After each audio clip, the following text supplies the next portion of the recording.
evening.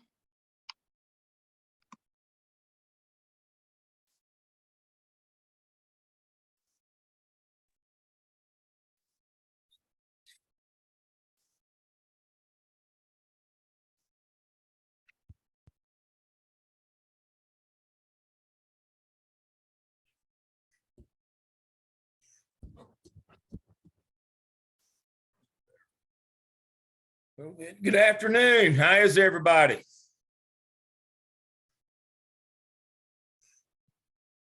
Good. It's Wednesday. It's hump day. You're almost through the week.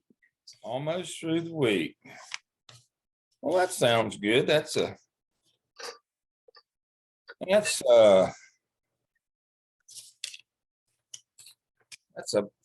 positive or a optimistic outlook.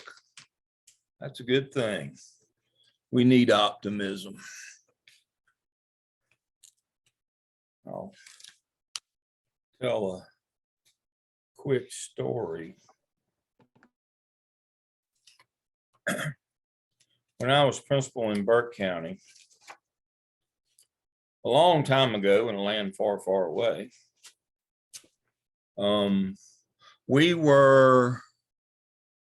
when we talk about legal cases and court precedents and things, one of the most significant things in North Carolina was back in the 80s, going into the 90s, we attempted the first paper performance plan in North Carolina history. It was called the,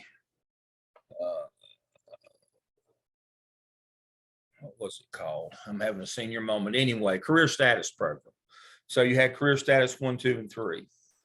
And one of the ways for inter-rater reliability, so it just wouldn't all be on the principal, the state trained these observer evaluators that came to your school. They weren't a part of your school.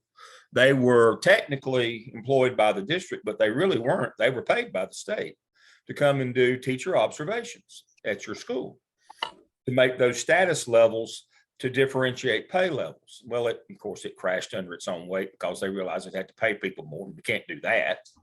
But the career status program. And so when I was principal in Burke County, we were one of those 15 pilot programs around the state that had those observer evaluators that came into the building, people that didn't work there.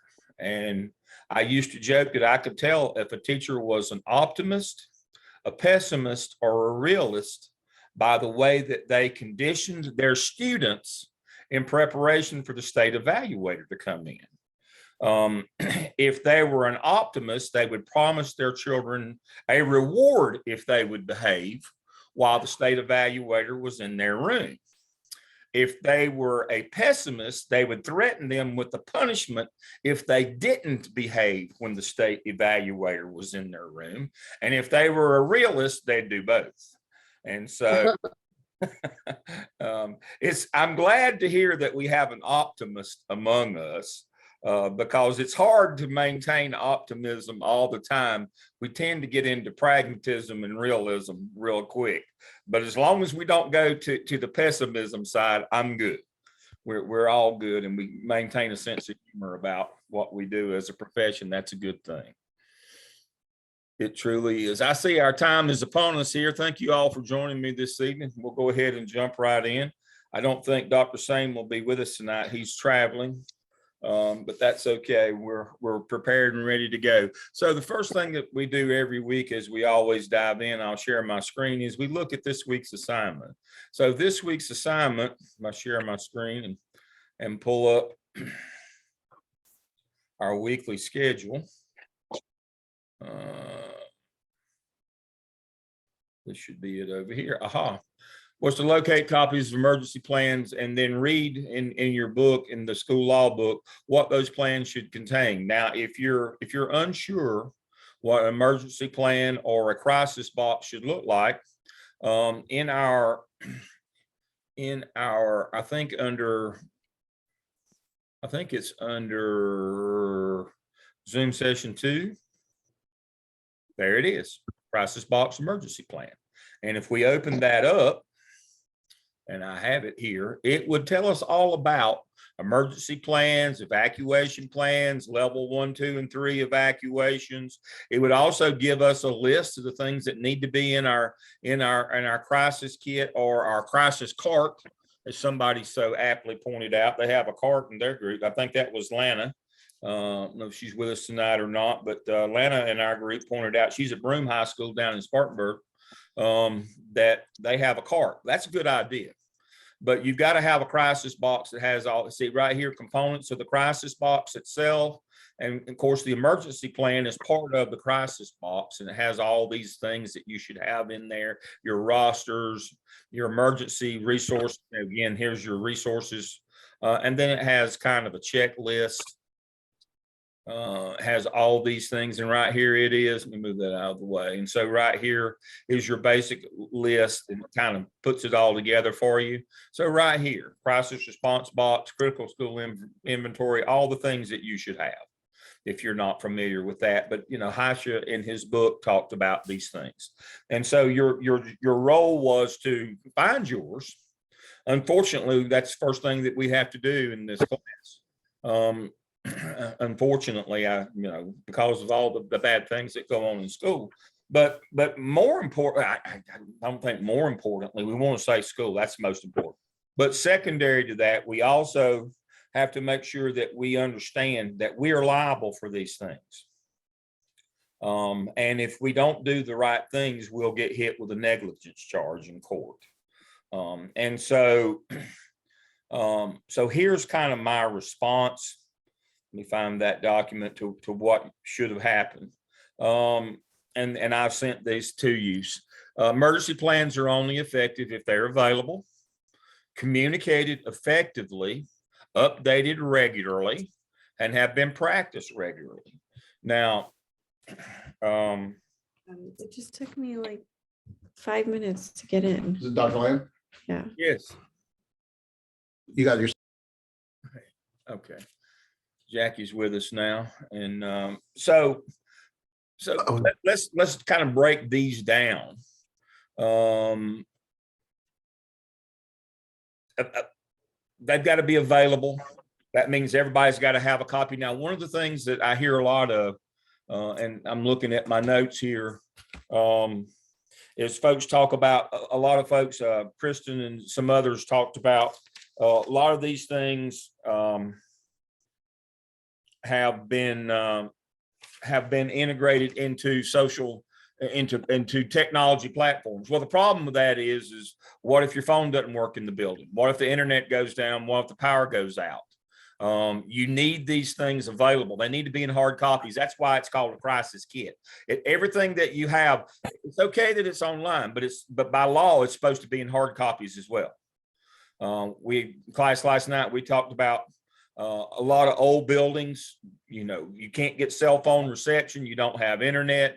My wife taught in the richest district in the state, in the richest town in the state for 15 years and never had internet in her building. And I'm not talking about 100 years ago. I'm talking about in this century. I was a junior high principal in Charlotte, and we had to put up a radio antenna because we didn't have reception, and we had to use radios. We just went old school. But we have to have the plan, and we have to be able to communicate it effectively. It has to be available. And then we got to be able to communicate when things happen. We have to do it, and we have to update it. How many of you had, class rosters from last semester, and then after the semester changed, they're no longer relevant?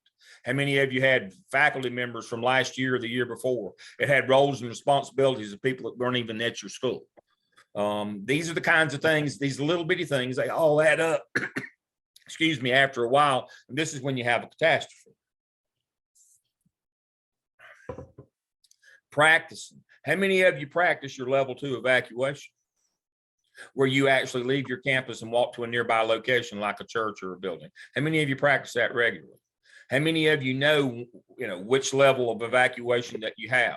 You have a level 1, which is on your campus. You have a level 2, which you can walk to, a level 3 that you're bused to from the level 2 location. How do you know who makes that decision? How's it communicated? What happens if your phones are down? That's a problem. This unauthorized access to virtual sessions like your Google Drive, people breaking into those, or Getting places that they don't need to be. It's a safety and a privacy issue. Clarification of roles and responsibilities. Who's in charge? Who's in charge of this piece, that piece, the other piece? Who makes that call? How's it communicated? Those are all things that are a part of that document that I just showed you.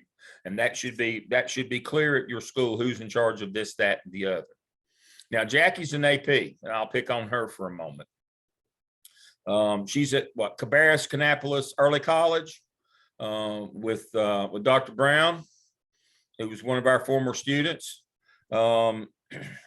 See, the problem in a place like that, and I thought about this one specifically, is that's not really a home school for anybody, is it? It's not. I mean, it brings kids from all over, and that provides another problem in that you don't have a little community that you're invested in. Your students are from all over Cabarrus County and Kannapolis City. Yes. 2 districts. And I bet there's some kids there that live as much as 20 miles away from the school. Yeah, some ride the bus for an hour just to get there. Yeah, that's what I'm talking about. You've got a whole nother level of problems. There's also people on your campus that aren't in your school. That presents a whole nother series of problems as well. When my buddy Joey was principal at the early college on the east side of Charlotte, he had trouble keeping those people out of his building. They wanted to come in, the college students wanted to come in, they'd be out in the parking lot.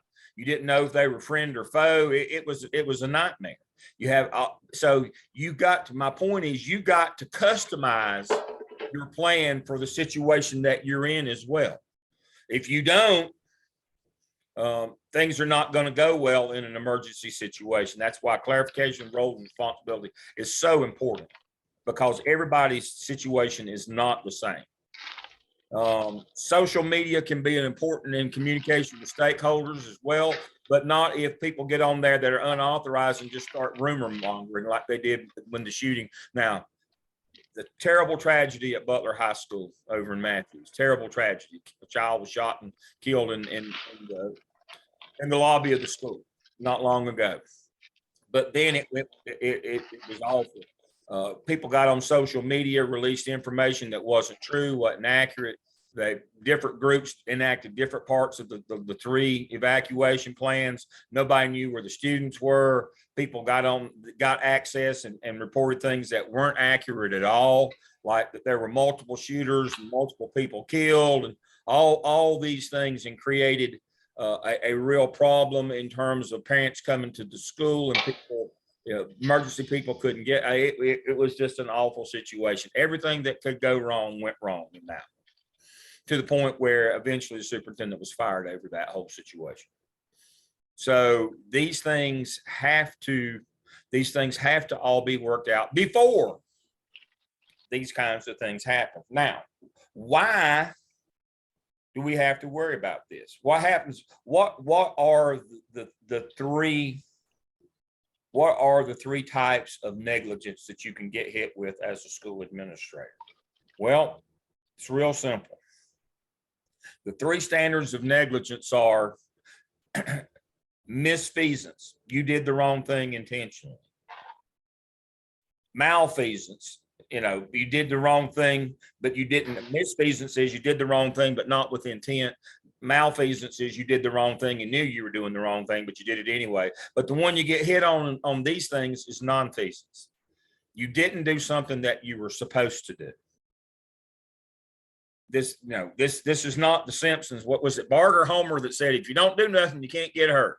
Can't get in trouble if you don't do nothing. That's not the way it works in court. If you had a duty to act and you didn't, they'll get you for nonfeasance. That is one of the functions of negligence. Remember, there's tort liability. They can come after your personal assets. Remember, it's about your house now. This is about not only your future, but your livelihood. I mean, this is financially, not only is it career ending, it's financially ending for you as well. And so the notion here is that if you have gaps in these plans, if you don't customize these plans, if you don't follow through on these things, if you don't clarify, and something bad goes on in your building, they're going to hit you with a did nothing when you had a duty to act. Now, I'll let Jackie be, be the conscientious objector here. But generally speaking, when you're the new assistant principal, this is the kind of stuff that will fall to you because nobody else wants to do it. You get every dirty job at the school. That's the way it works. It's called paying your dues. Now, is that fair? Always remember that all the crazy things that Dale says, this is one you need to remember. Fair is a place you go in the fall of the year to get a corn dog and ride the Ferris wheel. In adult life, there is no fair. This is just the way it works, folks. You will get this dirty job. And you better make sure that you know what you're supposed to do and you make sure that you follow through and do these things. One of the examples that I'll use later on when you have to do your assessment inventory of your facilities, as I told you last week, everybody knows you have to have a monthly fire drill, but did anybody know that twice a month you got to safety inspect your buildings? Now, I hate to use this reference, but one of the recent shootings, school shootings, the one down in Texas, and there was one recently in Parkland in Colorado. That's the one that we're going to talk about. Why the assistant principal was fired immediately and the principal was put on leave and eventually fired was because they had been doing inspection of the facilities every 2 weeks, just like they were supposed to. And they'd been documenting maintenance issues or safety issues along the way, but they never followed through to make sure they got fixed. So they had documented for a very long time that the classroom that the shooter went in and killed all those kids, that the door on the lock on that door was broken. They just documented it, been bothered to follow through to make sure that it got fixed. What they had a duty to act there. They knew the lock was broken and they documented it, but they didn't do anything other than document it. That would be called nonfeasance. You had a duty to act to get that lock fixed on that door, and they didn't. And the assistant principal that was in charge of this got fired immediately, and the principal eventually ended up being fired. Now, how did they get in that building? They propped the door open. What happens? You ever been in the cafeteria, in the kitchen part of the cafeteria in the school? Pretty hot in there, isn't it? What do the lunchroom ladies want to do every day? They want to prop that back door open, get a fan going, try to get some of that air out of there, that steam, that heat. And so what good does it do to build all of these facilities with all these safety checks at the front door if you can just walk around the back and walk right in the back door? That's exactly what the shooter did. The door was propped open. Saw it on video. They weren't checking to make sure the doors, I'm sure they probably saw every time if they were inspecting the buildings regularly, they saw that back door was propped open every day. Isn't that one of the things on the assessment inventory? No doors propped open. No doors, with a wedge in them. None of those things. What is the purpose of having all these safety measures if you then just open the door and say, just come on? I mean, people are going to come to the back anyway. They're not going to come to the front. Just walk right in. I was asked to do, and I'm going to be careful here. I might step on somebody's toes, but I was asked to assess a new facility that was built a few years back that was supposed to be shooter proof. I mean, that was the whole notion, is they had brought in all these experts, and they built a school that was designed to prevent a school shooting. And I went to that school. It's in North Carolina. And I went to that school, and I drove up and around, and I went into that school. They let me in, and I was there for a good while. And when we got done, they were all standing there with their chest puffed out about how proud they were. And I said, this is a tremendously safe facility. I commend you. This place is wonderful. I said, the problem is I don't mean to be graphic or ugly, but I could kill 100 kids here and get away clean. You'd never get me. And they said, what in the world are you talking about? I said, well, you're only 2 minutes from a major interstate, and I can go either way. I can be out of state in less than 10. And the problem is I don't have to come in your school to kill as many kids as I want to kill. What in the world are you talking about? I said, you've got the school playground right next to the building. It's right on the driveway, come to the front. I'm right-handed, as most men are. I'll be in the driver's side of my vehicle. I can drive around, I can stop. The children are no more than 15 feet from me, and there's hundreds of them out there at any one time. I can take an AR-15. My brass will get caught in the back seat. You'll never even catch my brass. I can shoot as many clips until my gun overheats. And then I can drive right out the driveway, and in 2 minutes, you'll never catch me.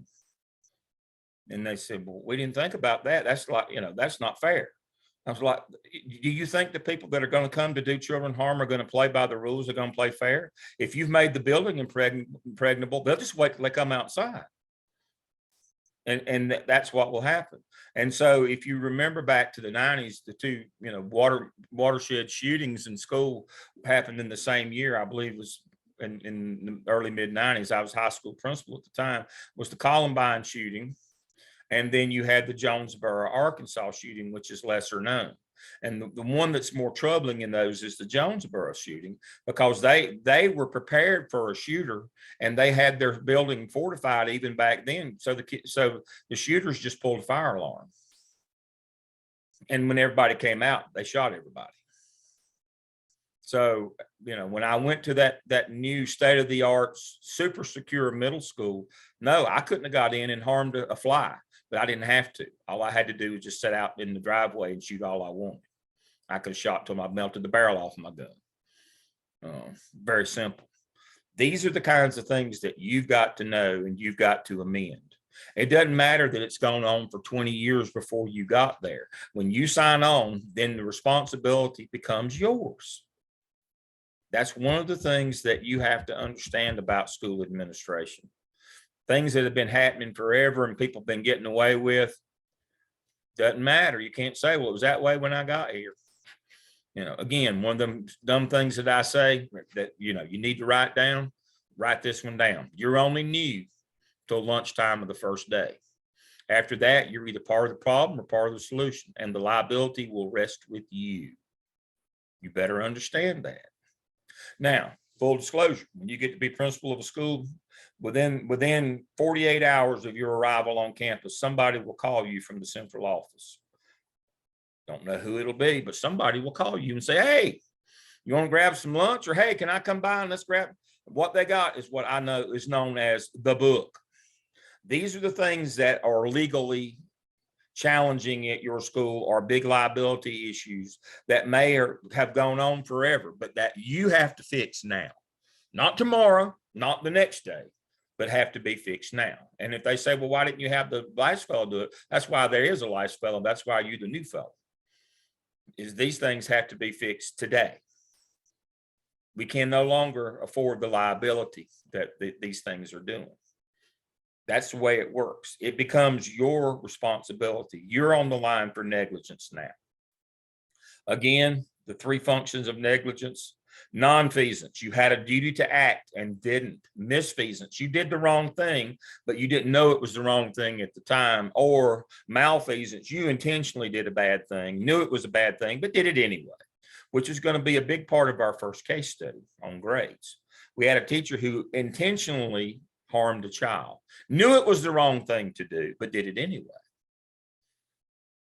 So that's kind of where we are on safety plans. I've spent some extra time on it tonight, but you've got to understand that you cannot outrun this stuff. Kristen, you got a question? Go right ahead. I do. So I was thinking about, like, you were talking about the principal that had gone around and they had noted that the door was broken, where does that fall? Like, if they turned that over to maintenance and maintenance hadn't gotten to it, does that still fall on them, or does Still that falls on them. Okay. Still So falls how on do them. you how do you protect yourself from that? Because you can't fix the door, maintenance is supposed to. So how does that how do you deal with that? Well, what that does, what you do is if, you know, if it comes to that and maintenance won't come and do something as simple as fix the door, you send an email, copy the superintendent. Okay. That, you know, we've got a very unsafe situation in our building. This is, you know, this has been ignored. Right. You know, yeah, I- what I just- suggestions do you have to do this? Basically, you're Right. saying you can't transfer the liability to them because the court of law will say Uh-uh. that. But you're telling them that I'm transferring that, and that will get action immediately. I hate to go that, and I'm telling you that's not the first thing I would do. But now, No. you know, when you have school events at your building and you have, you know, Price's Fried Chicken Day, do you invite the maintenance people over? You know, Mhm. do you make sure that you know who they are and what their names are, and that you make a big deal every time in their building and thank them and do all that? You know, that's what I'm talking about is that's part of the micro political leadership that you're going to learn next semester with Dr. Stone is sometimes you have to do those kinds of things to get things done. I hate it. I'm not saying it ought to be that way. Right. But if I had something like that and I couldn't fix it myself, I would certainly make sure that I got to the right person and did whatever it took to get them to send somebody out there. Yeah. I guess That's a great question. well, and I was thinking about it because I know there was this at one school I was at, there was a situation with the playground, like there was an unsafe area. And so they taped it off and said caution, and it took a while to get maintenance over there. Then another school, there was a drainage issue and it took maintenance a while to get over there. So I guess I was just kind of wondering about in that meantime, what you do. So That you that makes it, document. Somebody put that in the chat. You have to document, but what you have to do is make sure that folks understand there's some things that can wait and some things can't. right. I mean, that's kind of the whole notion here. And so, Because to me, out of the two things I just said, the playground was the most important one. Like yeah, that children could get hurt there. Like that was a situation, but it took a couple of weeks for them to get over there. yeah. But you know, the notion of putting up tape or something like that won't stand up in court, by the way. No. That's just, you know, that's the equivalent, the medical equivalent of spitting on it and rubbing it. That won't do you any good. The court will just laugh at you. What they'll use that as proof that you knew that something should be done. Yeah. You can't claim Yeah. plausible deniability if you put tape up. Right. Thank you. You're actually doing yourself more harm than good to put the tape up, Mm, legally speaking, mhm. when you go to court. Yeah. So somebody, what do you do when you have a lockdown bill and you don't have a room key? Well, then you don't participate. And then, you know, when they come and run and won't know why you didn't participate, well, I don't have a key. They'll get you a key that day. They have to go to the hardware store and get one made themselves. See, sometimes you just have to force people to do things. But again, you understand here, we're talking about not only your career, we're talking about your livelihood. We're talking about, you know, you losing everything you got. None of these people are going to come to court and volunteer. Well, I should have done this and I should have done that. They're not going to stick their head in the noose for you. And you don't want to everything, the sky is falling henny penny and everything's a crisis. But when stuff's important, you got to get it done. I mean, that's what they pay you to do. Remember, they don't pay you to teach anymore. When you become an administrator, your job is to get stuff done. And if you don't, there's legal recourse against you. I mean, what does in loco parentis mean? In place of the parent, these people are entrusting you with their most precious thing they have. That's their children. You got to take care of those folks. And if you don't, there's going to be legal recourse against you. I can't keep you from getting sued. My job is to make sure you win. You know, make sure that you have done the things that you need to do. And so, you know, that's the issue here. And you use what's ever at your disposal. Sandra, you got a question? Yeah, in terms of the question in the chat about the key, I mean, that And I hear what you're saying that, you know, that day they should get her a key, but isn't that one of the forms of non-feasance? Where Yeah, I they mean, did that's, nothing? I mean, you know, So- the administration should get you a key, and if they don't, that's on them. But you just document that you don't have a key, and that's why I said next drill, don't participate. And they'll come running and won't know why. Well, I don't have a key to get back in my room. They'll get you a key. But if the guys who come in and audit, when they come in, at least when they come in to do hours, they grab the doors and they jerk and make sure all the Right. doors are locked. I mean, it's Right. pretty scary. So if they grab her door and they can get in her door, right? Yeah. And, you know, and they say to her, or do they go to the The principal? and administrator say, say that's got to be fixed today. Okay, Yeah. Yeah. You got that, then that now the administration is on the hook. And not that's what I'm talking about. We've got to distinguish our roles here. When we have a teacher that's saying, I don't have, but as soon as that becomes known, that becomes the administrator's problem, not the teacher's problem. And I'm not willing to come to work every day knowing I've got that axe hanging over my head, that I've got a teacher's room that can't be locked or doesn't have a key, or, you know, those kinds of things. And so I'm going to make sure that gets done. But what that teacher's doing and should do is make sure they transfer that responsibility to the people who's responsible for that. And that would be the school administration. We're looking at it from the other side of the desk tonight, from the administration side. I'm going to get that fixed. I'm going to get her a key. I'm going to do whatever it takes for me to do to get that done. If I have to go downtown and stand in somebody's doorway. But I'm going to get that done because that's my responsibility. And if something goes bad, then it's going to be back to me, not the teacher. It's going to be back to me. That's the thing that you've got to realize is they pay you to be in charge and take the liability and the responsibility. That's part of what you're being paid for. Again, you don't teach a soul as an administrator. What's our core competency? What do they do at Jones Sausage? They make sausage. What do we do in school? We teach kids. That's our core competency. If you don't do that, there's another reason for you to be there. That's make sure that stuff gets done. That we can operate. That's your role as a school administrator. And if you don't do that part, then why did we have you anyway? So this notion that, well, you know, as long as I don't do something wrong or do something bad. No, if you don't just do something when you had a duty to act and you didn't, that's a form of negligence. Again, that's non-feasance.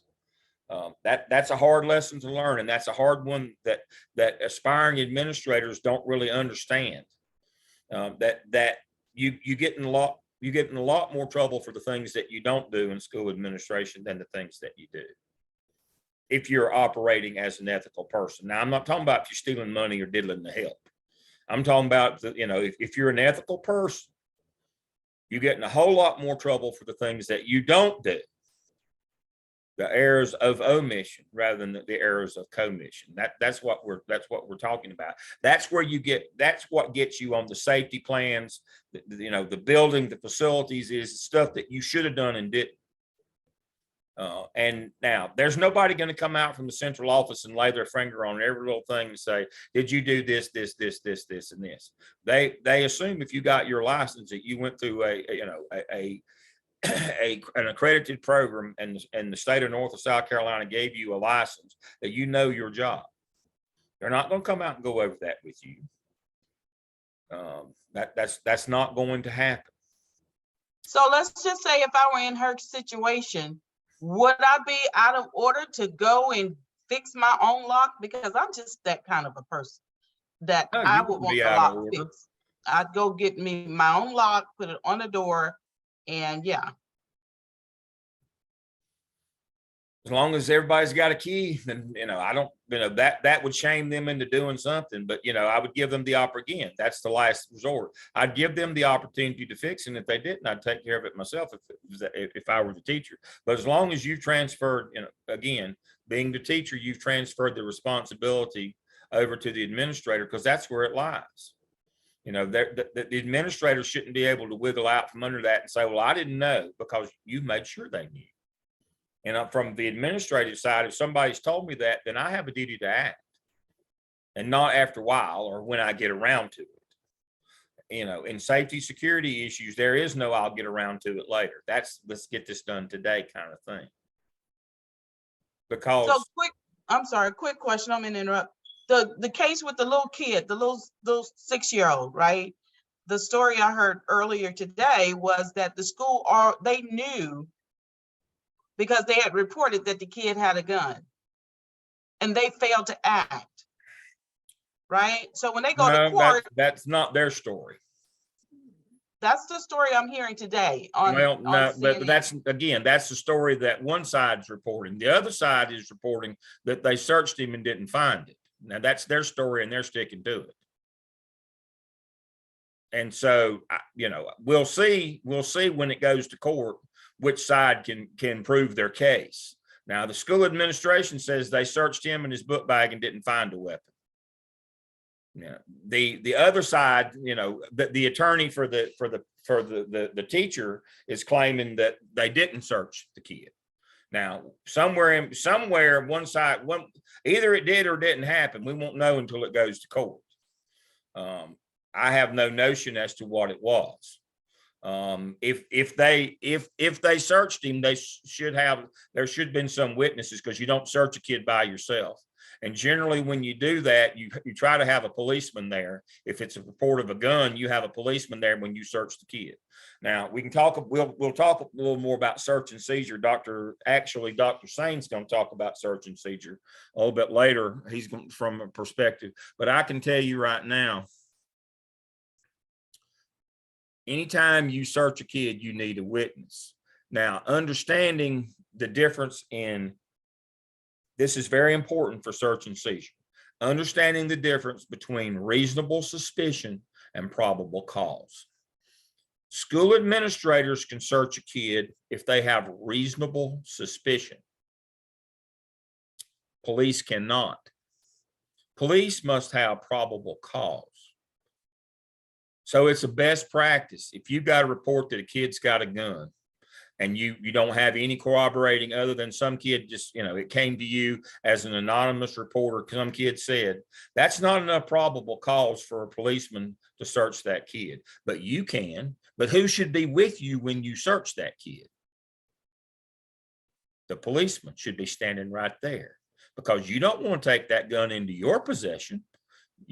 When you search that kid and find that gun, who takes that gun into possession immediately and arrests the kid? That would be the policeman. So if the school administration is telling the truth that they searched the kid's person and his book bag, now that's their story. There should be corroboration from a school resource officer, shouldn't there? Now, what if there isn't? Then did it happen? Not according to the law, it didn't. If there wasn't a policeman there when they searched that kid for a weapon, as from a report of a weapon, what happens? That leads us into, you know, part of due process and some of those other things. We're going to talk about the things that get you in trouble, you know, Dale's top 10, and is not reporting incidents to police. If there's a report of a weapon that came to you as a school administrator, what's your first action? Call the kid in and No. lock down. No. Police. Call the law. First course of action is call the police immediately. Call the police. But that's on suspicion of a weapon, right? That is correct. But there's a number of things that you have to call the police for. Do you know what they are? Do you know where you would find that? Well, South Carolina has one, but North Carolina has the one we're going to talk about tonight, has a handy dandy manual. And it talks about these things, and it gives us the law and all the policies behind that. And so I'm going to kind of jump into that next. Let me do that. So thank you for leading us into that. So you get this out of the way.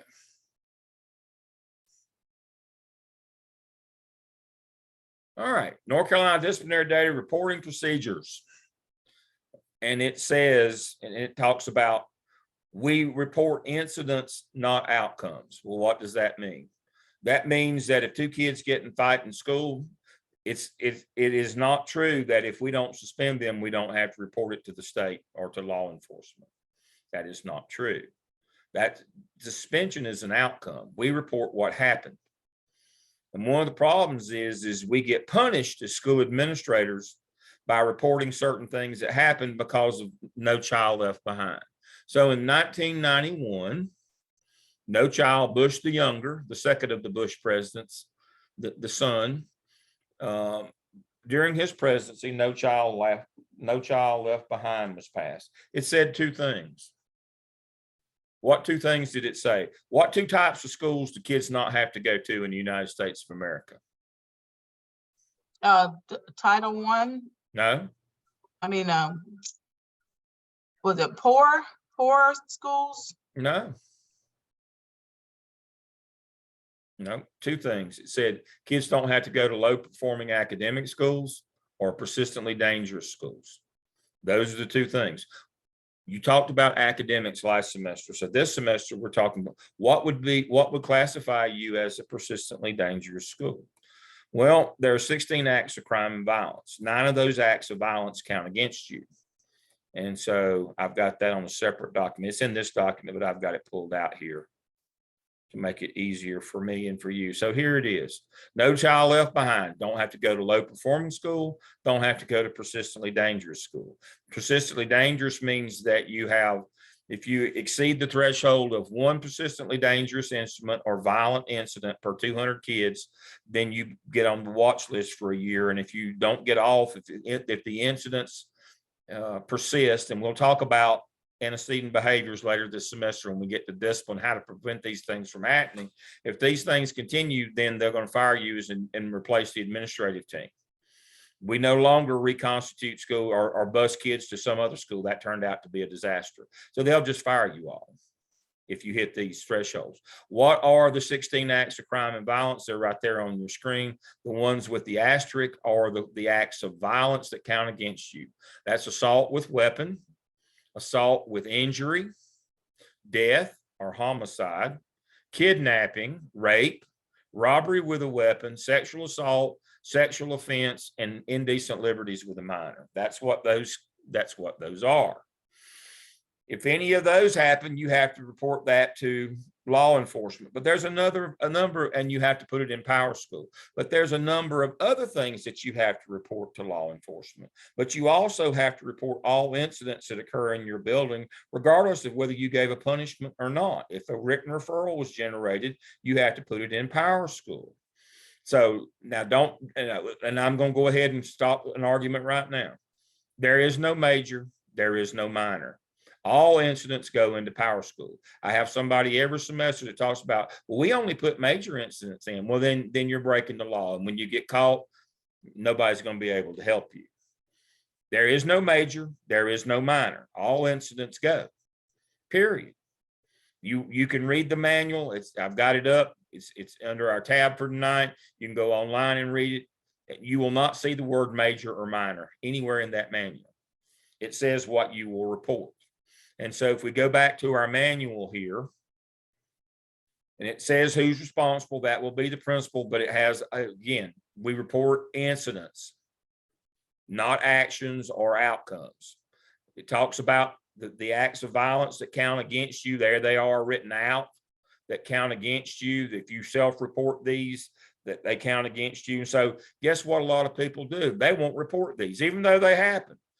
And they won't call the police because the police make them report. So they don't call the police. There's not only do you have to call the police when an act of crime and violence, but there's a lot of other things that you have to call for. But the reason why all incidents have to go in is we collect data in both North, South Carolina in our data collection system that goes straight to the Office of Civil Rights. It's not done separately anymore. So everything has to go into Power School. And I do mean everything. Reporting incidents to law enforcement. And it tells you we're going to do 0 tolerance on our first expulsions on our first case. You have to report if you did an illegal one of those. They're not legal. What must be reported? You see all these things right here. Everything everything, regardless of consequence assigned. See that? Regardless, doesn't matter. If these things happen in your building, you have to report it in Power School, and you have to tell the police as well. You have to call the law right here. Look, all these things that have to be reported to law enforcement. All these things that happen in your building have to be reported. So if somebody says there's a weapon in your building, the first thing you do is call the police. The second thing you do is try to locate where the kid is. And you very quietly go to a lockdown where everybody's where they are. But you don't tip the kid off. You go and you get a policeman to go with you so you can search that kid immediately. You try to isolate that kid. You don't go busting in, because if he's got a gun, he may pull it out and start shooting. But you make sure that you've got a policeman with you when you search that kid. Again, you don't want to search a kid, take a weapon off of them. Now you're in possession of a weapon. So if you get a report of a weapon on a kid, you need to have a policeman with you. Again, the policeman, unless you have very strong evidence, again, probable cause, policeman can't search him, but you only need reasonable suspicion, so you can. And when you find it, you hand it to them. So in the case of the 6-year-old that shot the teacher, the school district is claiming that they searched both the kid and his book bag. If that is the case, then they should have had the police there with them. If they didn't, they were trying to beat the rap on not reporting a weapon in their building. And that's just as damaging or damning it as not searching him at all. Either way, it's not going to be good for them. So you can't, we need to remember what the rules are. And it has all of these laws right here. It has all they have taken and put all the board policies, all the laws that with these things, they have told you this is why you have to do these things. All the laws and policies, statutes, 115C288, which is duties and responsibility. The principal requires certain criminal offenses occur to be reported to law enforcement. What's this word right here say? Immediately. Not after a while or tomorrow or the next day. That's your first call. Do you call the central office first? No. You call the law first. Well, I didn't want to call because, it'd be bad PR for our school. You know what's really bad PR? When somebody gets killed. That's PR you never get over. Well, I didn't want to create a disturbance. I didn't want parents to get upset. They might pull their kid. It's very clear. I know what immediately means. That means the first call. That's the first call is to them. I used to get people call me all the time when I was a deputy and I was in charge of all this stuff. We had this to happen in our building. I said, "Did you call the law?" Well, no, don't call me. Hang up, call the law, then call me. I'm your second call, not your first call. This is what the law says that you have to do. Don't put this on me. I like living indoors. I like the finer comforts of life. I like being able to, cover my bills every month. Don't put this on me. I don't have a way for you to hide this. You're going to have to wear it. You're going to have to own it. What's the case at Myers Park right now is which is falling on the administration. They've let the city, the police, and the school district have all been found not. They let the city and the police, they got excused from the seat, and the district was found not guilty because the district said they didn't know anything about it, that the administrator took it upon themselves not to call the police or get involved. So I'm going to tell you another thing right now, and I'll come back to this. You see the full effect. Another one of the stupid things that Dale tells you, you better write it down right now. You are not, as a school administrator, you are not qualified to conduct investigations of a sexual nature of any kind. Sexual harassment, sexual assault, sexual offense, rape, indecent liberty. Those 5, you are not qualified to conduct that investigation. Well, we checked it out to see if there was any merit before we called. No. You are not qualified to do investigations of a sexual nature. That has not been part of your training or certification. That would be the police. So when you get a report of those things, what's your first call? And it says again in the law, immediately, we call the police. Yes, Jackie. Does that include two students who are consensually engaged in sexual activity? If they're engaged in one of those, again, let's go back to the manual here. All right. So in the back of this manual, and again, I'm an old Baptist, so you're embarrassing me now.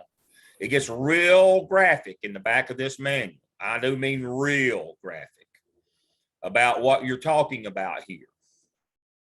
And so if you've got consensual, the problem is I would still call the law, because there's some conditions on consent, Jackie. And I don't want to be having like you had to try to determine the gender of kittens. I don't want to have to lift their tail and look. I don't want to have to be involved in discerning some of this stuff. It gets pretty graphic over here. Let me get to it.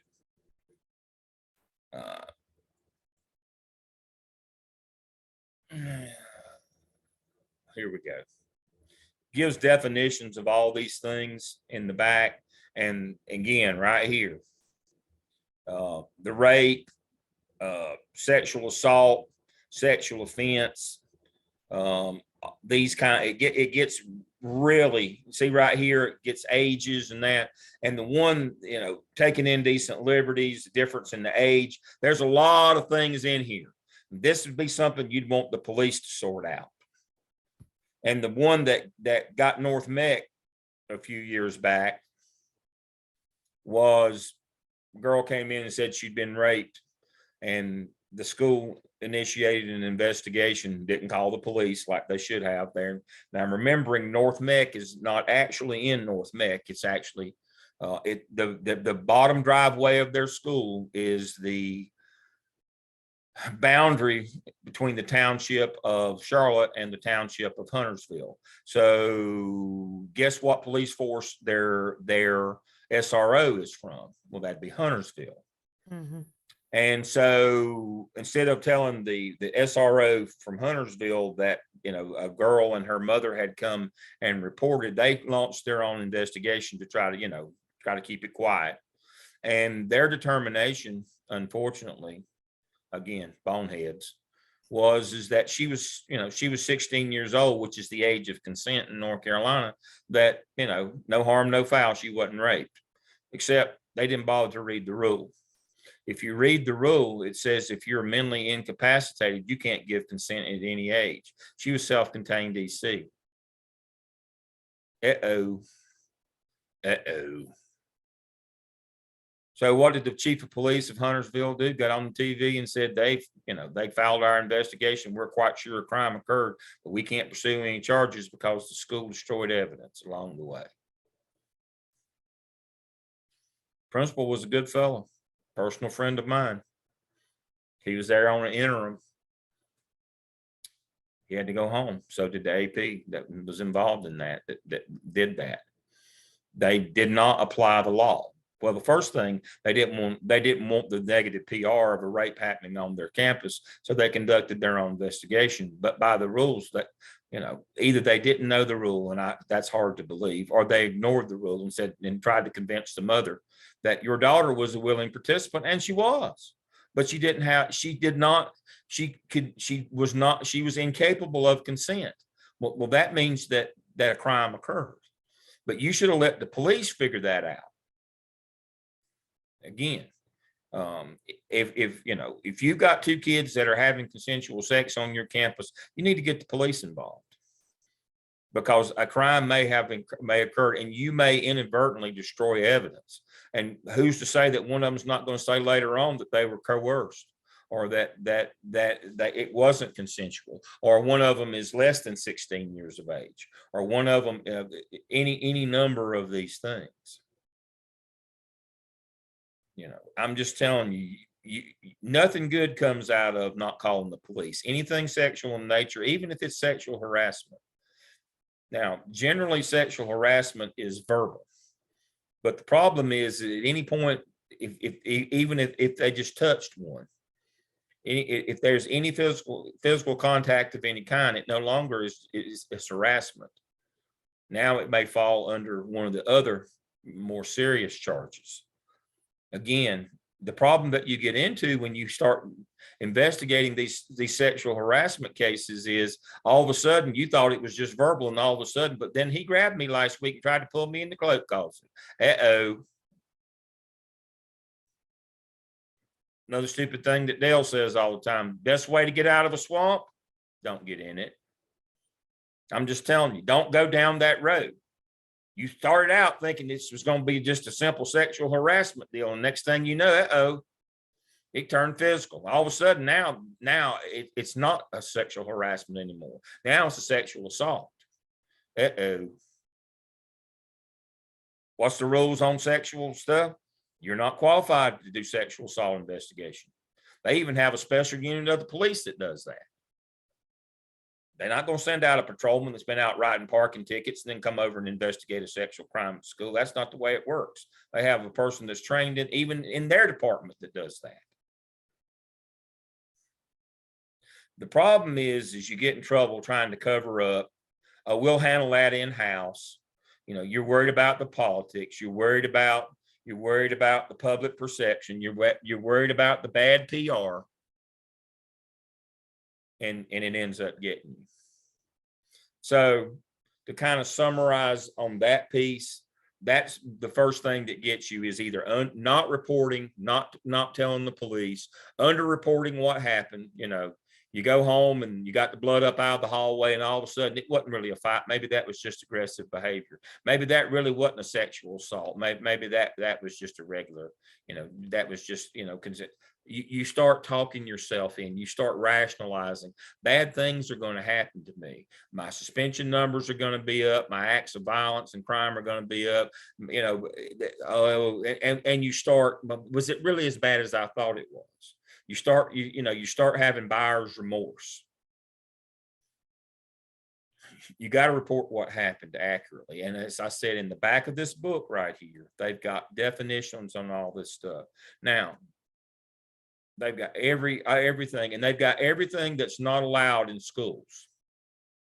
See, these UB is unacceptable behavior. Now, there are 4, you don't have to call the police on them unless they have a general statute suffix. That means it's a violation of the law, and you still have to call the police. But they've got them for you right here. See, RO, every one of those with an RO prefix, you got to call the law. That's what it means. It's a reportable offense. First thing you do, call the law. If it has a PD, that means not only do you call the law, that one's going to count against you on your persistently dangerous calculation. See, they've got, these are the things that shall not happen in North Carolina or South Carolina schools. Now, you notice there's nothing in here about the consequences for these. We're going to talk about this when we do discipline and due process later. It's up to the Board of Education in every school district to develop a code of conduct which says, if you do this, you get that as your consequence. That's up to the local to meter out. The state doesn't care what consequences you get. That's not their business. That what they're telling you is these things will not happen in our schools. It's your job, and if they do, you're to take the appropriate action. But these things are not to be tolerated in the building.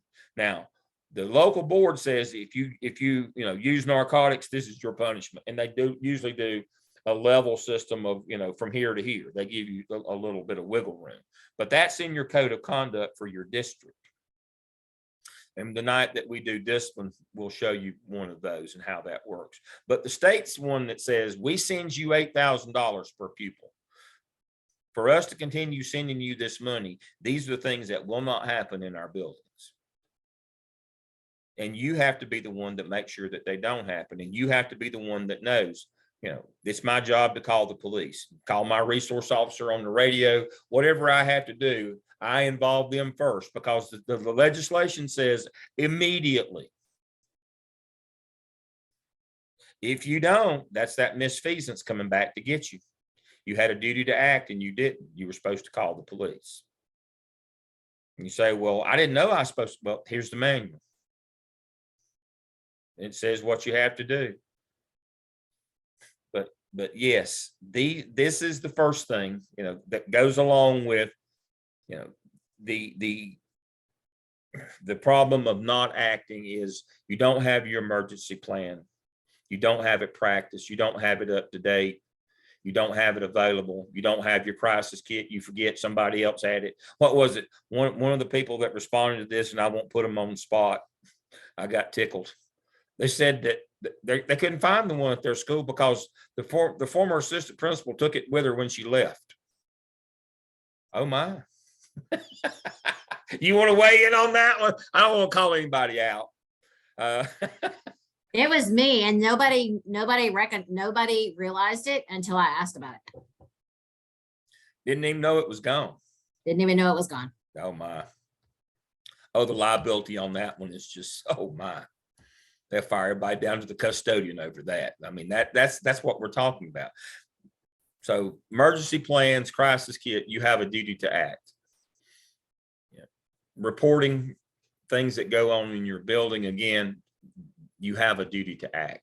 So tonight has been about nonfeasance. It's been about you're legally obligated to do these things. If you don't, you will get in trouble. It's not like you did something wrong or you did something wrong intentionally. Being a school administrator means you have a duty to act as well. And fully one third of the function of negligence is you had a duty to act and didn't. So something bad goes on in your building, call the law. Don't get involved in sexual investigations of any kind, Make sure that you've done everything that you're supposed to do in terms of your emergencies, your crisis. Make sure your building is kept up to date, doors locked that are supposed to, that aren't propped open, that are supposed to be closed, those kinds of things. You have a duty to act. And that's the first thing that's really the first function of school administration in terms of an operational part is that. Now, we'll talk about due process next week, and we'll talk about tort liability and due process. There's due process from how you process discipline to how you hire people to how you deal with EC kids. There's a due process, and there's two forms, and make sure that you understand this week, and then we'll talk about our task for next week. There's substantive due process, which is what does the law say that we're supposed to do? And then procedural, what did we do? And there better not be a delta or a difference between those two. For example, I'm going to use hiring now. Every one of you, no matter what school you're at in North or South Carolina, or if you're in Savannah, Georgia, there's federal law that says this is due process in hiring. The differentiation in every one of you is different, and even the different districts that I worked in, is who does those things. The substance is the same for everybody. The procedure is different from everybody. For example, when I was in Burke County Schools, when I was a principal, I had to advertise, I had to interview, I had to do background check, I had to do references, I had to send them for their drug test. I had to do it all. When I was in Charlotte, all those things got done, but I didn't have to do any of them. And so due process, what's supposed to happen, procedure is, did you follow it, or did we make sure that it did happen? We're going to talk about, we'll have to make sure that we give our EC kids due process when we process discipline, when we hire people, when we evaluate teachers, there's a due process to that. So we'd have to understand the two functions of due process, the actual substance, what's supposed to happen, and then the procedure, what did happen, or what do we do? We'll talk about that. So next week, we're supposed to look at tort liability. You're in charge, so you should find out about the field trip policy for your school district and your school. You're in charge of a field trip, and you're on that trip. So you should know the policy on everything, get permission slips, all that stuff. But you're on that bus and it gets rear-ended by a car. What do you do? Now, unless I'm mistaken, and I don't believe I am, I don't believe any of us on the screen tonight are medical doctors. So the notion that, well, I'm gonna check to see if the kids are up. What your first act will be to call 911 immediately. Don't call the bus garage, don't call the school. Your first act's going to be to call 911 and not say anything to anybody, especially not to the media, and not tell parents or tweet out everybody's okay. Again, you're not a medical doctor. So next week, we're going to talk about that and talk tort liability and due process, those kinds of things, what we're supposed to be doing. So this kind of concludes on our duty to act, but that's the first thing that we always cover is duty to act. You do it in the context of, reporting discipline, emergency situations, bad things happening in our building that we had a duty to act, and we have to follow through on. Okay. Y'all need to ask more questions and talk more. And so now the question is, the OMA task 1 due this Sunday? Yes and no. Remembering that OMA task 2 is simply a copy and paste. You can wait till the following Sunday and turn them both in if you want to, or if you get it in this Sunday, it gives me a chance to get started on grading. But no, it's, again, I'd like it this Sunday, but if you get it by next Sunday, you're not behind. Because it only takes 5 minutes to do OMA task 2. And as long as we, by next Sunday, 10 days from now, as long as we got both task 1 and task 2, we're still on schedule. Dr. Lamb, I have a question. Yeah. The examples that you have, there's one that's kind of short, and then there's one that's 45 pages long. Example of what? The task 1 of the OMA. Mhm. So, That would be the alpha and the omega. okay. I have bracketed it for you. That's A to Z. You got one that got everything in the kitchen sink in it. Unbelievable. And you got one that meets that's the minimum. One is as strong a 4 as you can get, and one is barely a 3. That I like to define that for you. That's kind of the way I work. Is I we could all do better if we had more time. You got to figure out how much time you got. I mean, that 45 pager, that's going to take a lot of time to pull one of them off. But the other example is if as long as you got this stuff, we're golden. We keep moving. And I do that early on. So again, I don't give you a template like you got, but I do give you parameters so that you'll know this is what I should shoot for. But now if I can't get there, as long as I got this, I'm good. Again, we could all do better in life if we had more time. And you have so we can get that from our schools. Can we just get it from our school and copy and paste it and Yeah. like reword it? Yeah. Okay. Yeah. Yeah. Task 1 and 2. Yeah. Task 2, you just copy and paste it from your AppTel you did last semester, and just take the AppTel. Now don't turn it in with AppTel labels on it. Take all the labels and the directions from the AppTel, but what you'll find is task 1, 2, and 3 fits neatly into the things that they want in OMA task 2. Okay. So don't turn it in with AppTel labels still on it, but just turn it in with the OMA labels on it. But again, one of the things that you're going as we continue to grow through this program, you're going to see that, Lord have mercy, there's 1,000 a million things to do as a school administrator. You have to make decisions on how you spend your time. And part of that is just like the OMA. Do I shoot for this 45 pager? Do I have the personal time to do that? Or do I need to get the stuff that I need and I move on? That's up to you. That's why I said, if you want to do the short one and turn it in this Sunday, you probably make that pretty easy. But if you're doing that 45 pager, it's going to be hard to get it in by Sunday. But that's up to you. You may, but don't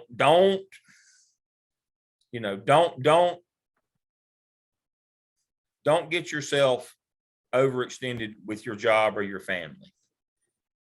You got to figure those things out. So people with raised hands, what questions do you have?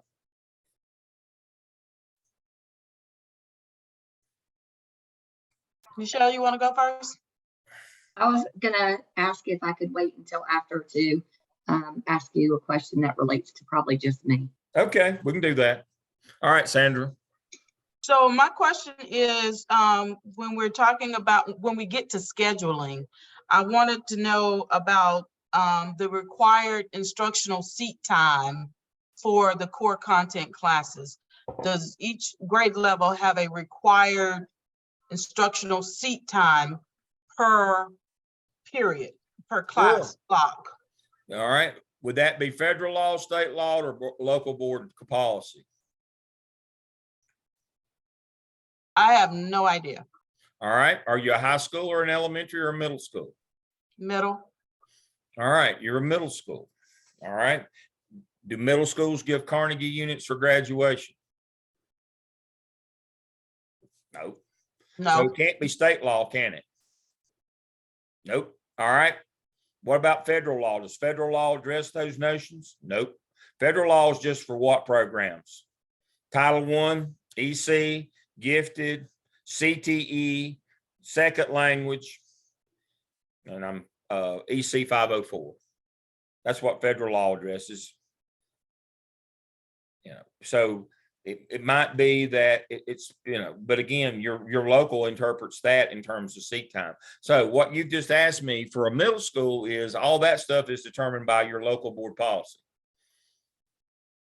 You have to ask your principal, what is the board policy on these? It will address how many minutes of guided, you know, of reading and how many minutes of this and that and the other. Some districts, you know, some districts do a lot, you know, a full science class in middle school. Others do abbreviated and do spend more time on reading and math. Some, you know, do abbreviated social studies, but that's local board policy because middle school does not earn Carnegie units for graduation. Now, if you're a high school, the state defines those things, doesn't it? Says you got to have this many hours of seat time in order to get a unit of credit in North Carolina, South Carolina. You got to know where you are. But again, those are the kind of questions that we'll address when we get to, you know, when we get there. But again, I had that one from Guilford County in there. There's one of those floating around in your district too. They may not make it public, but it says, if we go back and look at that, and that's a great question. Let's go back and look at that. And that's what Sandra's asking me. Let me share my screen. When we go back and look at that, let me go here. Let's see. Did I have that under Zoom session 1? Okay, here are legal requirement for instruction time. This is the state. This is the one for the state. This is somewhere in your district. There's one of these.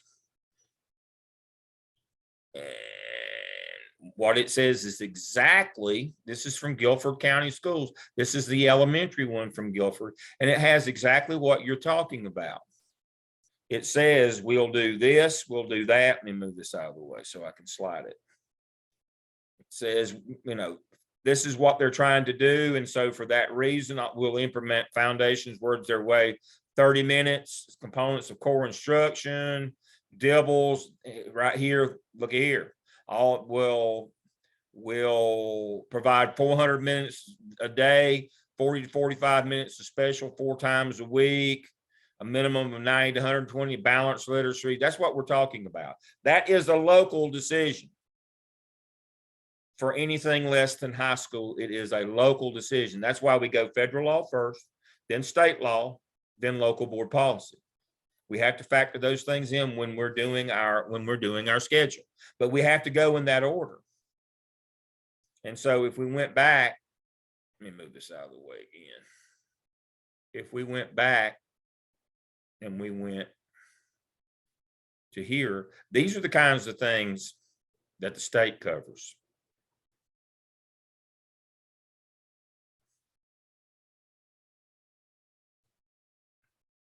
so does not providing that specific seat time affect your financial, your financial situation at all, like getting funds cut or something like that? Well, if you don't, now you're talking about federal. If you don't follow the guidelines that the federals have for all of those different programs, then yeah, they'll cut your money. But for local board policy, if you're not following, you just have to change your policy. Now, the state may make you refund money if you're not meeting these things right here. They'll make you revert money if you're not. For example, if you're not doing 185 or 1,025 over 9 calendar months, see, that's what it takes to get a Carnegie unit, 1,025 hours. That's why they're telling you that. And so here are the things right here You know, all the things that you would have to do to meet the state requirements. And again, as long as each of your high school classes has this many hours of seat time, then you're good. That's what it takes to get a Carnegie unit, which is what it takes to graduate from an accredited high school. So there you go. But again, if you have less than this, and I'll tell a quick story. I told you one of my stops, I was a junior high school principal. And principal immediately before me had decided that he wanted to go ahead and do a middle school schedule. So that sounds good, as long as you just do it for the 7th and 8th graders. But can you do a middle school schedule for 9th graders? That would be no. Because they're earning Carnegie units for graduation. So when I got there, one of the first things that I had to do was modify the schedule to go back and redress the time that they were missing for English 1. So that we would not, and they had to do a remediation with them over at the high school. Otherwise, we were going to have to revert a bunch of money back to the state. And so again, you're pretty much on your own as long as you meet the overall 185 days, 1,025 hours, 6 hours a day or 6.5, according to what, whether you do 180 or 185. As long as you do that, you're pretty much good K through 6. But or K through 8, excuse me, you're pretty good. But when you get to high school, all of a sudden, all those state things kick in. And all of your special programs, which again are your federal programs, they have guidelines to go by as well. Like Title I says how many hours of instruction, but that's federal. That's why you schedule them first. And you have to know all the rules for all of your federal programs. That's why you had to do that audit in task 1 of the OMA. You had to find out what federal programs you had and what they're supposed to get. How many hours are they supposed to get of this? How many days? How many of that? That's what audit means. Remember, you're supposed to audit all of your special pops or your federal program so that you'll know what they're supposed to get. So that when you start scheduling, you do them first. You make sure that you meet all those federal guidelines for what that program is supposed to have. If you got a Title I program, they're supposed to get 4 hours of instruction a week. That's what we're talking about. They're supposed to get 4 hours of instruction a week. Well, that better be in their schedule. That's why you schedule them first. Again, your federal programs are EC 504, gifted, CTE, that's career and technical education, Title I, English as a second language. All those are federal programs. That's why you have to audit your federal programs to know what do we have and what are the kids supposed to get. And if you don't know, you go and talk to the department chair. You go to the EC department and say, what do they get here? What do we have? What classifications do we have? What are they supposed to get? You go to the Title I teacher. What do we got? What are they supposed to get? You go to your CTE coordinator, say, what do we got? What are they supposed to get? I mean, it's pretty simple. A lot of that stuff's usually in your faculty handbook, but if it's not, you need to go and dig it out. That's exactly what we're talking about. Federal programs come first. They have guidelines and restrictions that go along with them. We need to know what they are. The second is state law, all those, number of days, calendar, all that stuff. And that, because that addresses high school. And then the local does K through 8 and determines how many minutes. Some districts do 120 minutes a day of reading, some do 90. But you can't do 120 minutes of everything. You have to make some decisions. How many days do you have specials? I mean, pull outs. Teachers got to have some planning time. Got to stick some of those in there. The first thing you have to understand about schedule is every kid's got to be assigned an adult every hour of every day. They can't just have free time like college. They got to be somewhere with an adult. So that's what we're doing. Accreditation, when did you say we needed to get that information? I Well, remember that's you just for talking your about school. that. That's for your external context. You don't need the accreditation report, but generally in the first chapter, it'll have a community context of your, when you're asked to talk about your external context of your school, that's your community. Internal is everything else, your test scores, everything on the report card, all that stuff. External is what's the average income in your community? What's the average education? What is the history of your school? You know, Jackie's school is much different than many of your school. Hers is not part of a community. I mean, hers pulls from two school districts. And so, you know, that's important to know when you start scheduling the school. You know, I don't think we got it. So last night, one of the ladies in my class night said, you know, she's at Ardrey Kell in Charlotte. 3,500 students at the high school there, 3,500. Do you think that what they offer at that high school is different from what they offer at A.L. Brown in Kannapolis, Jackie? Well, of course it is, just the sheer size and volume, but also is it the same clientele? I'm not throwing Kannapolis under the bus. I like them. They're good people. But do you think that you would offer the same courses in Kannapolis as you would in South Charlotte at Ardrey Kell? I mean, Ardrey Kell, you know, they offer every AP and advanced course known to man at Ardrey Kell.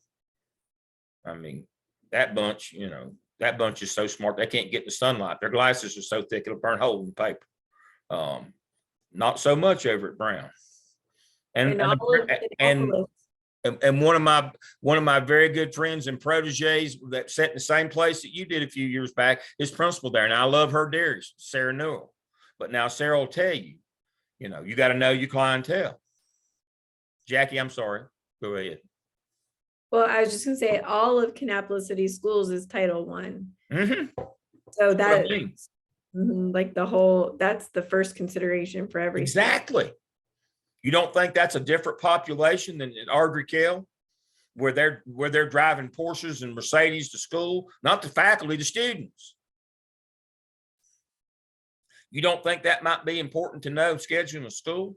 And again, I love Sarah Newell's like my youngest child. I love her that much. But now we can't talk about those two high schools in the same breath, folks. And we wouldn't schedule them in any world would we schedule them the same way. That's what we're talking about. Knowing who you are, knowing what your external context is. What do the parents in your community expect? You know, what fits who you got and what you're doing. And like Jackie said, every school in Kannapolis, very good friend of mine's in the central office, who shall remain nameless, but I commiserate with her all the time about, I mean, they don't have a pot to pee in or a window to throw it out of in Kannapolis, folks. It's poorer than poor. So those things matter. Those things matter when you start scheduling a school. I had 3,000 kids in Charlotte when I was a high school principal. I had 3,000, and all of a sudden we got, you know, we got caught up in the whole magnet deal of the 90s, and we became a midpoint school. Does that matter? Well, of course it does.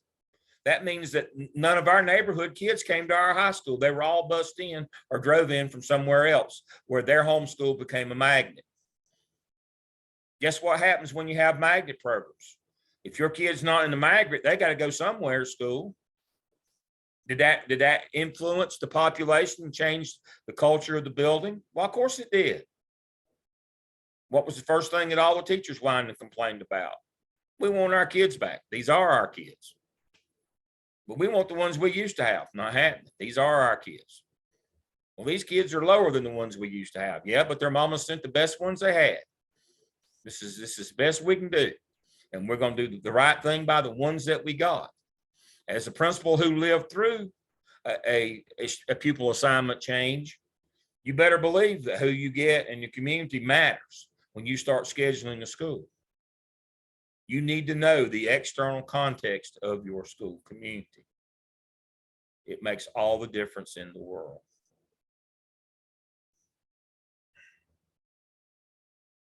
Great questions.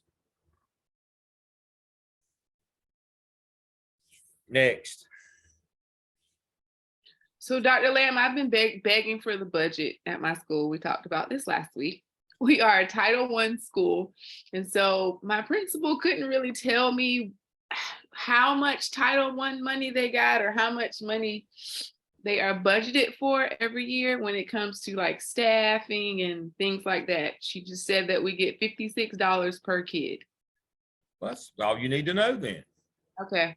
But we're Title I, so I don't need to know Well, any. the only thing you really need to know is, are you a Title I school or a Title I program? We're Title I school. So what that means is you got 85% or more free and reduced lunch, and that every kid in the building can share that $56, and it doesn't matter what kids go in what room, that the Title I teachers can have any kids, even if they're not technically labeled Title I. Now, if you're a Title I program, that $56 can only be spent on Title I teachers and kids. And a Title I teacher that's paid for with federal dollars cannot have a regular ed kid in their room. We're Title I school, and we use all of our Title I money for interventionist. There you go. Okay. That's what we need to know. Okay. Now, does that affect scheduling? You doggone right it does. I don't have to worry about what kids I put in that Title I teacher's room now, do I? That's very important. I've told you the story. I went to that school and they were doing a Title I audit because they'd put Title I, they just had a Title I program, and the Title I teacher had 20 kids in her room that weren't Title I. That's misspending federal money. You don't do that but once. That's what I'm talking about. That's the kind of stuff you need to know. Is this a Title I school or Title I program? That affects how we spend whatever money we get. We get $56 a student, we can spend it on any kid in the building, any teacher in the building. But if we're a Title I program, that's no, we can't. That's why we have to know those kinds of things. And now, one of the things that young principals, when they, I work with them, they say, well, this is what they'd always been doing. And if I don't do that, they're going to be mad. Well, not as mad as your wife, you lose your house, or your husband won't be near as mad as them. So you get, the thing about it is that they'll be mad, but you can go home. But but if your wife's mad when you go home, you are home. That's the thing about it. I mean, you pick your poison here. And so, yeah, they'll be mad as fire. But they won't be at home with you. That's just like when we get to personnel and we talk about that. Yeah, the people you let go will be mad as fire. That's exactly right. But at least they won't be at work with you every day. That's part of that part of that as well. But yeah, I know that money's being misspent right now as we speak all across the states. But and it's all fun and games till somebody gets their eye put out. If somebody finds out, somebody files a lawsuit, it comes to light, something bad happens, and then all of a sudden that it's been happening forever is not an excuse when you go to court. It just isn't. And the people in the central office, and as myself, a former one of those myself, we're Teflon. Nothing sticks to us. Has to be that way. We have amnesia. We fall and hit our heads every day. We don't remember any of that stuff. Because the district can't assume some of that responsibility. We paid you to take that responsibility and to fix those things and to force us to do the right thing. And if you didn't, that's on you. You got to force us sometimes in the central office to do the right thing, but that's your job. And sometimes you feel like maybe the central office isn't helping you as much as they could, then you're not crazy.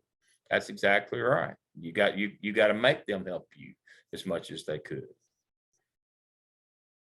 That's just the nature of the business. But back to Christina's issue, there is a lot of principals are afraid you're going to find stuff out when that's part of the problem that you run into here as well. That you're going to point out something that's going on that shouldn't be going on. They're afraid of that because sometimes they know stuff like that's happening, but they don't want to mount that. They don't want to use the political capital to fight that change, to fix it. And it's easier to pretend that it's not happening or not let people know that it's happening. But that stuff always comes back to get you. I'm telling you, nobody gets out unscathed. It always comes back. It just always does.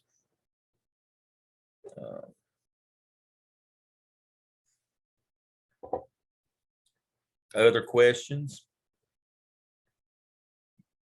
Yeah, everybody's got to log out. William, Derek, thank you for being with us tonight. Prayers for Derek. He's going through some things right now. Appreciate you being with us tonight, Derek. But we're praying for you and your mom. So I hope things go well for you.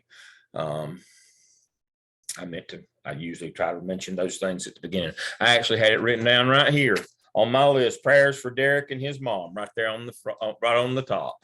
So I kind of work backwards. So prayers for him. Yeah, my mom fell too. She fell and she's at the hospital. I got to get over there and take her You clothes. go. Well, then why are you sitting here talking to me? Because I want to make sure I don't miss You're none of the good. class.